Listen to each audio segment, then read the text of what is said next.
Bonjour, Monsieur Boucher. Bonjour Stéphanie. Merci beaucoup d'accepter de venir partager avec nous votre expérience. Ça me fait plaisir. Merci. Donc, qu'est-ce qui vous est arrivé pour devenir un usager du programme de déficience physique? Alors moi, je travaille à l'hôpital. Je travaille à l'hôpital. Donc, je descendais travailler le matin. C'était le 11 décembre 2014. Je descendais travailler. Et puis, la veille, il y avait neigé un peu. Fait que la chose était glissante, tout ça. Et puis, il s'en venait un camion. Fait que ça a tellement frappé fort. Après ça, moi, j'ai eu un gros traumatisme crânien. J'ai été vraiment défoncé de la tête ici. Et puis, j'ai tombé dans le coma, tout ça. Ils m'ont transféré à l'hôpital à Saint-Georges. À Saint-Georges, ils m'ont pas gardé, ils m'ont réanimé, tout ça. Puis, ils m'ont transféré tout de suite à l'Enfant Jésus. Mais les médecins, parce que j'ai revu les médecins par après quand je suis sorti, puis je suis allé les remercier tout ça, pour tout ce qu'ils avaient fait. Puis les autres, ils étaient tellement surpris. Ils ont dit, mon Dieu, on pensait jamais te reparler. On pensait tous que tu te rendrais même pas à Québec. On était sûr que tu mourrais en chemin, mais en tout cas, fait que là, à Saint-Georges, ils m'ont réanimé, tout ça. Ils m'ont transféré à l'Enfant Jésus. À l'Enfant Jésus, ils m'ont opéré au cerveau, tout ça. Et puis j'ai repris. J'ai été capable de respirer par moi-même et tout.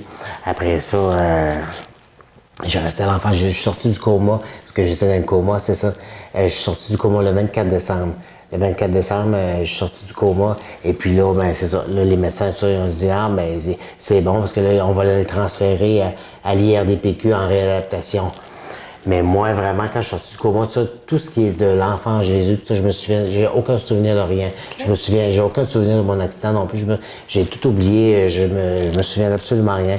Mais la seule chose que je me souviens, c'est quand ils m'ont transféré à l'IRDPQ. Fait que c'est comme ça. Fait que là, j'ai resté vraiment en réadaptation à l'IRDPQ, j'ai été 6 mois. OK. Après ça, j'ai été transféré ici, en externe, au CRDP. Pouvez-vous nous en parler de votre réadaptation à l'IRDPQ? Oui, ma réadaptation à l'IRDPQ, ça a été très difficile. Quand je suis arrivé à l'IRDPQ, j'étais au lève patient et en chaise roulante, tout ça, puis je pouvais rien faire de moi. J'étais aux culottes, tout ça. Hey, moi, ça m'a tué, ça, de me voir à marcher de même, tu sais. Vraiment, j'étais pas capable d'aller à la salle de bain, tout ça. Il fallait toujours que je sonne, ça, pour venir m'aider. J'ai besoin d'aller à la chambre de bain, tout ça. Fait que j'ai eu vraiment beaucoup de thérapie.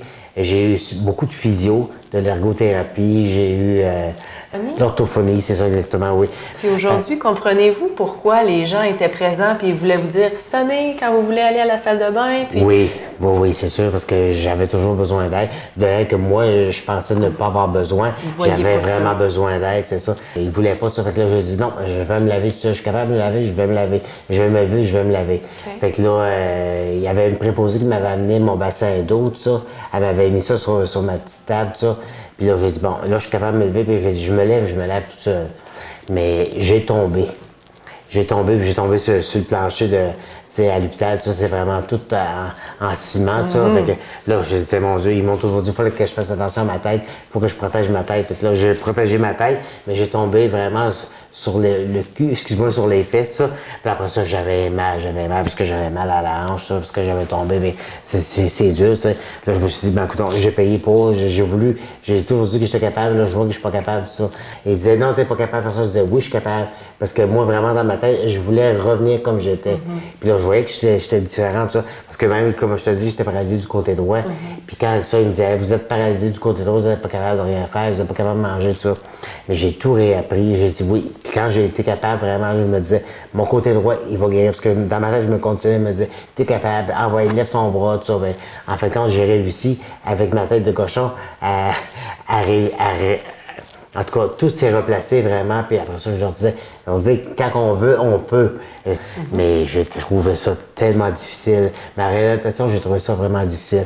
Mais vraiment, là, il faut vraiment écouter ce que les thérapeutes nous disent, ça, parce qu'ils savent mieux que nous, dans le fond. Parce que nous, on se pense toujours bon, on se pense toujours capable, mais on n'est pas toujours capable, malheureusement. Mais des fois, il y a une certaine atteinte qu'il peut avoir au niveau de l'auto-perception. Hein? C'est que là, on va se sentir meilleur qu'on l'est, mais avec notre tête de cochon. Des fois, on peut tourner ça comme force, hein, comme une force. Exactement, c'est ça. À l'épuiser dans cette force-là. C'est ça, exactement. OK. Donc là, quand vous avez reçu votre congé de l'IRDPQ, vous êtes retourné à la maison. Oui. OK. Puis vous avez commencé à avoir des services ici en externe du programme neurotraumatisme. C'est ça. OK. Mais ça a été vraiment le plus beau cadeau que j'ai eu, vraiment, quand ils m'ont annoncé que c'était fini, que je m'en allais vraiment chez moi, là.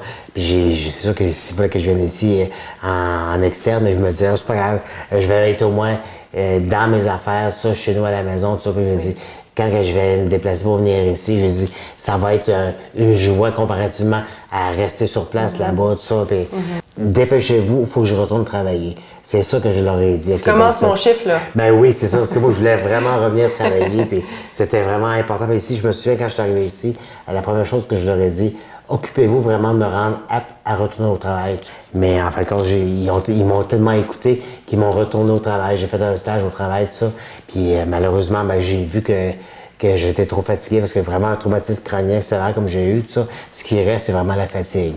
Puis moi, je disais là, non, la fatigue, c'est pas vrai, je suis capable de la contrôler, tout ça, mais même, j'étais pas capable de la contrôler, c'est vrai que j'étais vraiment fatigué, tout ça. Là, j'ai un deuil à faire pour mon travail aussi, mais là, c'est tout ça qui est en base. Je trouve ça très, très, très, très, très difficile. Puis là, aujourd'hui, je fonctionne quand même juste avec un bâton de marche parce que je perds l'équilibre. Puis j'ai des problèmes aussi avec mon genou droit, parce que j'ai demandé pourquoi j'avais des problèmes avec mon genou droit. Ça, ben, ils ont dit, t'as vraiment, avec ton traumatisme crânien, tout ça, t'as des neurones qui sont mortes, si tu veux. Puis des neurones, ça ne revient pas.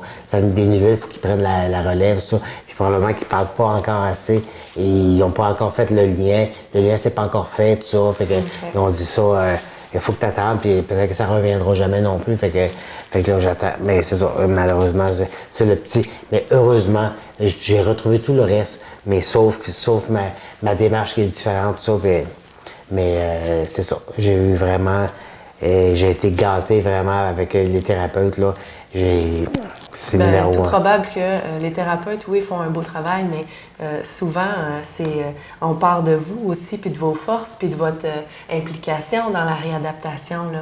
Hein, vous êtes impliqué je me suis à 110%, vraiment impliqué à 100%. Oh, oui, vraiment, là. Parce que je voulais vraiment, moi, dans ma tête à moi, là, il fallait que je revienne comme j'étais. Fait que c'est sûr que je faisais tout ce qu'ils me disaient, c'était sûr, comme la physio, tout ça, l'ergothérapie, tout ce qu'ils m'ont dit, tout ça, j'ai tout mis ça en pratique, puis j'en faisais chez nous, je faisais des exercices à la maison et tout, parce que je voulais vraiment reprendre le plus de capacité que je pouvais reprendre. Fait que tout ce que j'ai eu aujourd'hui, ben au moins, je dis c'est grâce à tout le monde, en fait, tous mes thérapeutes, tout ça, puis ma volonté. C'est sûr, c'est grâce à vous, là, Ouais. aussi, hein? OK. Puis là, vous me disiez que vous aviez des fois des petites difficultés de mémoire, il y a votre genou, la fatigue. Est-ce qu'il y a autre chose avec lesquelles vous devez composer au quotidien, là, aujourd'hui? Aujourd'hui, non, maintenant, c'est beaucoup plus facile parce que tu sais qu'ils nous enlèvent notre permis de conduire quand on a un traumatisme crânien. Fait que ça, c'était la pire chose qui m'est arrivée, perdre vraiment mon autonomie. Mais là, vu que j'avais plus de permis de conduire, il fallait vraiment que j'appelle toujours un taxi pour, à chaque fois que je voulais faire de quoi, il fallait que je pense à tout ce que je voulais faire. Là, OK, là, il faut que j'appelle un taxi pour ça, pour venir en réadaptation, je venais toujours en taxi. Fait que là, j'ai dit, bon, au moins, ça s'est réglé après ça. Et puis après ça, j'ai eu vraiment la chance de retrouver mon permis de conduire, reprendre mes cours de conduite. T'sais. Comment vous faites pour organiser vos journées, pour occuper vos journées? Mes journées, ben, en fin de compte, depuis que je suis arrêté de travailler, depuis que mon stage est terminé, en fait, tout ça, puis que j'ai parlé vraiment à mon agente de la SAC et tout, elle m'a dit tout ça, faites ce que vous voulez présentement, puis profitez de la vie. Elle dit peut-être que ce que vous n'avez pas pu faire quand vous étiez au travail et tout. Fait que là, je dis que je vais faire ça. Fait que là, il y a plein de petits travaux à la maison et tout, au chalet que j'avais jamais le temps de faire, que j'ai commencé à faire quand j'ai arrêté mon stage. Je suis allé tout de suite au chalet, tout ça, puis j'ai construit un patio, tout ça, au chalet, tout ça, que j'avais pas le temps de faire parce que je travaillais toujours, tout ça. Puis les fins de semaine, tu sais, c'est vite passé, les fins de semaine, t'as toujours quelque chose à faire. Fait que j'ai réussi à faire ça. Puis il y a plein de petites activités que je fais présentement à la maison, des petits travaux que j'avais mis de côté et tout, parce que j'avais pas le temps de les faire, fait que je les fais. Et puis je fais aussi du bénévolat ici au CRDP, tout ça, fait que c'est un peu ça. Puis c'est ça, je m'occupe aussi à faire plein de petites... que je lis beaucoup et aussi, je regarde vraiment tout ce que je peux faire d'artisanat. Okay. Fait que je fais de l'artisanat maintenant, puis je m'occupe des gens qui ont besoin. J'ai des amis, je prends vraiment la vie du bon côté maintenant. J'apprécie plus la vie aujourd'hui que je l'appréciais auparavant.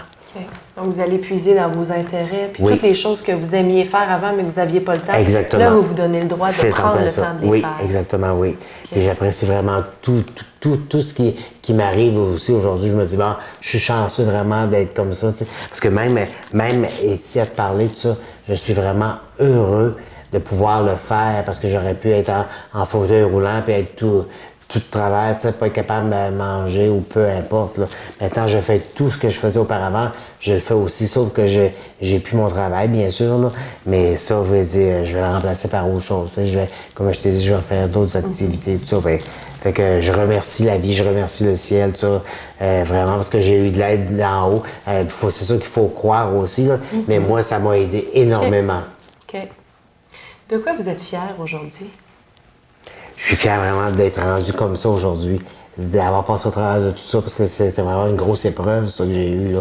Mais ce que je suis fier vraiment aujourd'hui, c'est vraiment de pouvoir continuer de profiter de la vie, continuer à marcher, à parler, tout ça, parce que j'ai encore toute ma tête, tout ça. Mais je suis très heureux de ça. Je suis heureux vraiment de tout ce que la nature, la beauté, tout ce qu'il y a de beau sur la terre, maintenant, je le vois, ce que je ne voyais pas auparavant. Oui. Donc, comment vous envisagez la suite?